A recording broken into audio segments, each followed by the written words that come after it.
पुणे पहुंचे भूमि सुधार जन कल्याण संवाद में बिहार के उप मुख्यमंत्री विजय सिन्हा का तेवर सख्त नजर आया। उन्होंने कहा कि दलाल और भू माफिया से लोग परेशान हैं, इसे उखाड़ कर फेंकना हमारी पहली जिम्मेदारी है। राज्य में राजस्व एवं भूमि सुधार से जुड़ी व्यवस्थाओं को अधिक पारदर्शी, सुलभ और जवाबदेही बनाने के उद्देश्य से भूमि सुधार जन कल्याण संवाद की शुरुआत की गई है।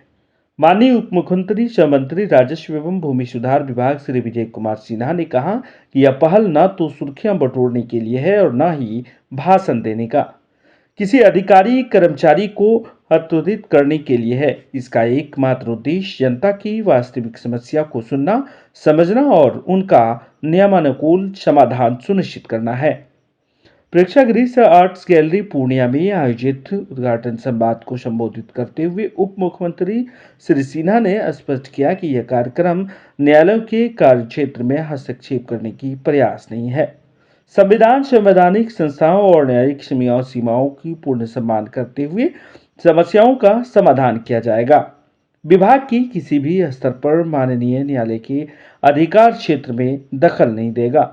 उन्होंने ये भी साफ किया कि किसी मंत्री, नेता या वरिष्ठ अधिकारी का नाम का इस्तेमाल कर हल्का, अंचल या जिला स्तर पर अवांछित दबाव बनाने की प्रवृत्ति को कड़ाई से रोका जाएगा। राजस्व कर्मचारी, अंचल अधिकारी व भूमि सुधार उप समाहर्ता और अपर समाहर्ता एडीएम पर किसी भी प्रकार का अनावश्यक दबाव बर्दाश्त नहीं किया जाएगा। यदि कहीं ऐसा प्रयास हो तो संबंधित पदाधिकारी तत्काल इसकी सूचना विभाग को दें। एच स्टार 24 न्यूज के लिए पूर्णिया से हारून आलम की खास रिपोर्ट। गोपाल कुमार पटवा, ये है विकास बाजार के पीछे सावन टोला पूर्णिया, तीनों लोग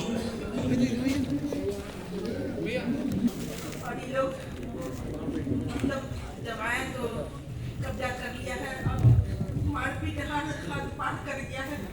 हम सब जगह 5-6-7 से घूम रहे हैं, उनको कोई मदद करने के लिए भी तैयार होते थे। केस में फंसा दिया है कि बंटवारा चाहिए कोर्ट से, जिसके लिए हमको मदद नहीं मिल पा रही।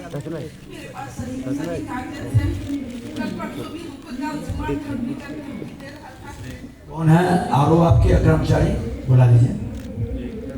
आवेदिका के पति और अन्य 3 लोग के नाम पे दर्ज है। केसी ने म्यूटेशन का अनुशंसा किया है, आपने रिजेक्ट कर दिया, ये कहते हुए कि आपका पठनीय है और बंटवारा नहीं होने के कारण आपने किया, जबकि केसी की अनुशंसा है। आपने जो अपने ऑर्डर में लिखा है वो चीज़ें हमें कन्विंसिंग नहीं लग रही। आप बताइए क्यों मेरे साथ ये ऑर्डर नहीं किया? आपका ऑर्डर मेरे द्वारा रिजेक्ट नहीं किया गया है सर, सादिक अहमद के द्वारा रिजेक्ट किया गया है, जो अभी आरो भवानीपुर है सर, यहीं पे होंगे। आरो भवानीपुर है सर, इनके साइट पे एक बार गए हैं, इन्हीं के साथ गए हैं। वो जो लेडीज है सर, मतलब बहुत ही बता सकते हैं, वैसा वर्ड हम यूज नहीं कर सकते हैं सर।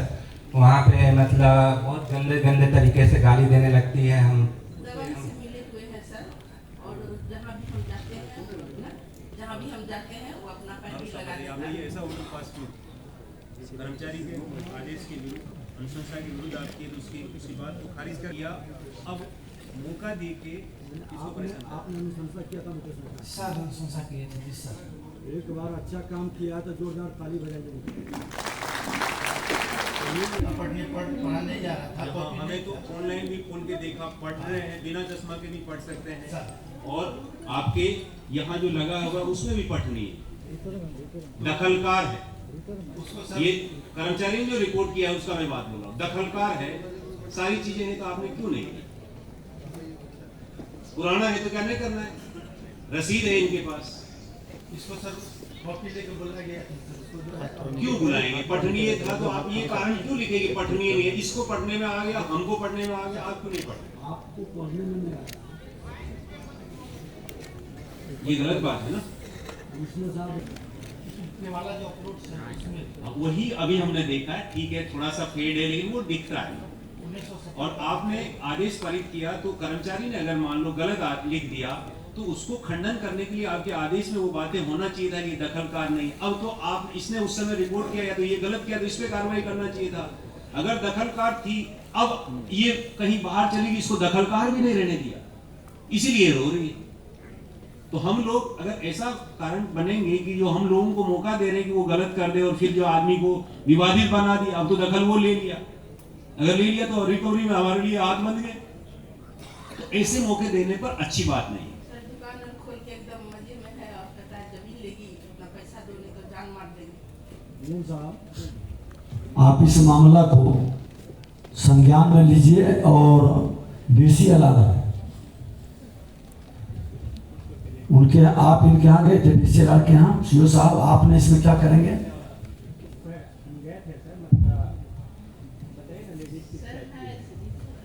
भाई नहीं आप कोई भी हो, हाँ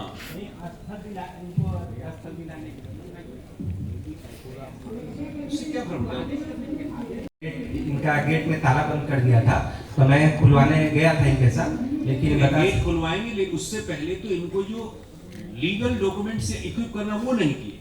अगर मान लो इनका रिजेक्ट कर दिया तो आप इनको ये तो सलाह देते कि मैडम आप जो है हमारे आदेश के विरुद्ध में डीसीएलआर के यहाँ चले सर जाइए। मेरे पास वो दाखिल खारिज के लिए नहीं आए थे, बस वो आप भाई पढ़ेंगे तब ना, आवेदन तो ये दे रहे, सभी जगह यही ना आवेदन दे रहे थे। तो इसलिए आगे से इस केस के माध्यम से मेरा अनुरोध ये है हमारे सारे पदाधिकारी से कि आप, ये लोग इतने पढ़े लिखे और समझदार नहीं होते, जो रेवेन्यू का जानकार नहीं होता है, तो हमें ये बताना होता है गाइड करने के कि भाई ऐसा नहीं बाबू, ये ऐसा प्रॉब्लम तो हमको ये करना पड़ेगा।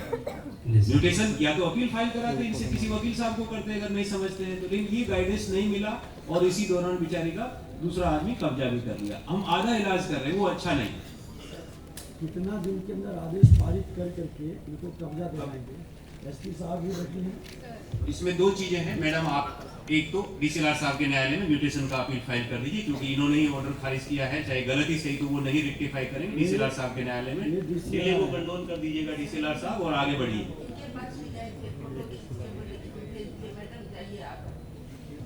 क्या गए थे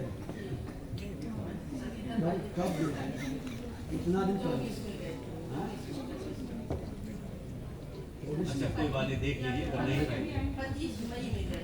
मैडम केस फाइल किया है, नहीं केस फाइल करते तो आपको एक चिरकुट मिलता है, केस नंबर होता है, उसी से ये पहचानते हैं। केस नंबर ध्यान में रखें, केस भी नहीं करते हैं सर। नहीं केस करेंगे। डिले अगर हो गया मैडम कंडोन कर दीजिए, ठीक, डिले को कंडोन कर दीजिए, कंडोनेशन का आवेदन ले लीजिए, then you proceed. Free legal aid देता है सर।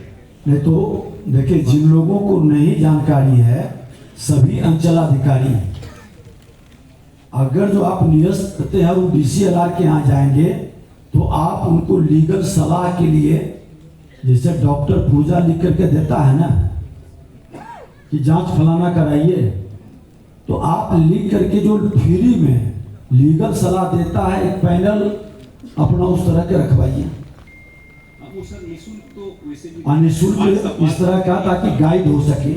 बालसा के लोगों को और इस सीईओ की जिम्मेवारी है कि किसी कारण से आपको लगता है कि मेरे स्तर से नहीं है, लीगल मामला है, तो उनको आप सजेस्ट करिए, ये व्यवस्था जरूर बनाइए। आप चले जाइएगा माता जी उनको, और आप आरओ साहब अच्छा नहीं किए, कमिश्नर साहब पढ़ रहे हैं, प्रधान सचिव पढ़ रहे हैं, हमारे सचिव और सेक्रेटरी पढ़ रहे हैं, पढ़ने लायक है ना, तो आपने अपठनीय लिख करके इनको तंग और परेशान क्यों किया? इनसे एक बार कारण पूछिए, लीजिए इनसे स्पष्टीकरण। ऐसा मत करिए, ताली मत बजाइए प्लीज, और इसको लाइव भी मत करवाइए, आग्रह हमने किया है। और सभी के साथ पूरे आवेदन को हमने लिया है, उस आवेदन पर अभी हम समीक्षा बैठक करेंगे और संबंधित आवेदन विभाग के द्वारा संबंधित पदाधिकारी को भेजा जाएगा ताकि उसका निदान कर सके। जो माननीय न्यायालय में आवेदन लंबित है वो वहां से निपटारा होगा, निष्पादन होगा, लेकिन जो मेरे विभाग के अंतर्गत हमारे सीओ, डीसीएलआर, एडीएम, डीएम या कमिश्नर साहब के यहाँ है, हम उनके साथ अभी बैठ करके कैसे बेहतर निष्पादन हो, अधिक से अधिक कोर्ट लगे और हम जनता के समस्याओं का समाधान करें। आज थाना और अंचल मिल बैठकर लोगों का समाधान करे। सरकार की ये मंशा है, सरकार का ये निर्देश है और इसके लिए भी हम लोग अभी समीक्षा बैठक करेंगे। इस क्षेत्र का आज 2100 से ज्यादा आवेदन, सबसे ज्यादा आवेदन अभी तक के जितने जगह हमने किया इस बेल्ट में है। ये दुखद दुर्भाग्यपूर्ण है। इस बेल्ट में मामला थोड़ा गंभीर है। हम बराबर इसका समाधान का प्रयास करेंगे और जो इस तरह के दलाल बिचौलिए हमारे नियम कानून की अवहेलना करके गलत लाभ उठाना चाहते हैं, हमने निर्देशित किया है कि जो जालसाजी करने वाले लोग हैं, फर्जी कागजात लगाकर सही जमीन को विवादित बनाते हैं, ऐसे लोगों की पूरी नियमानुकूल जांच कर करके एफआईआर करने का भी निर्देश दिया है। सर, पदाधिकारियों के खिलाफ भी मामला आया है, उसको लेकर क्या? वो भी पदाधिकारी हो या डीएसपी का भी एक मामला आया है थाना से जुड़ा हुआ, उसका भी जांच के लिए उच्च पदाधिकारी को हमने दिया है और उसको अलग से गंभीरता से विभाग के द्वारा भी हम उड़नदस्ता के माध्यम से जांच कराएंगे। सर, अवैध बालू खनन माफियाओं के बारे में क्या कहेंगे सर? कोई भी अवैध बालू और खनन माफिया काम करता है, टोल फ्री नंबर जारी है। जो भी गोपनीय ढंग से भेजेगा 10,000 रुपया इनाम और पकड़ाने पर 10 लाख जुर्माना का है। और ऐसा कहीं आप लोगों के नजर में भी हम सभी प्रेस मीडिया के बंधुओं से भी आग्रह करेंगे, सोशल मीडिया के बंधुओं से, जो बिहारी योद्धा का नाम हमने दिया है, कि इस तरह के कारोबार करने वाले के विरुद्ध सघन अभियान में आप भागीदार बने और हमारे जानकारी में दे दें। तो आज मैं समीक्षा बैठक में इसको भी देखेंगे।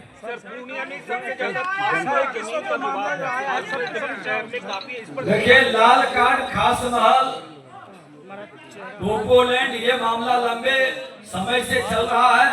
हम लोग थोड़ा इसको समझ करके लीगली इसके समाधान के लिए माननीय न्यायालय के द्वारा भी सरकार इसको समीक्षा करेगी और समाधान का प्रयास करेगी। धन्यवाद। जो भी होंगे बचेंगे नहीं, प्रमाणित होने पर कार्रवाई होगी। लेकिन एक चीज बता दें कि कोई झूठा आरोप लगा के पदाधिकारी को डराने का, डिमोरलाइज करने का भी प्रयास करेंगे तो वो सरकार स्वीकार नहीं करेगी। ऐसे लोगों के विरुद्ध भी कार्रवाई करेंगे। धन्यवाद।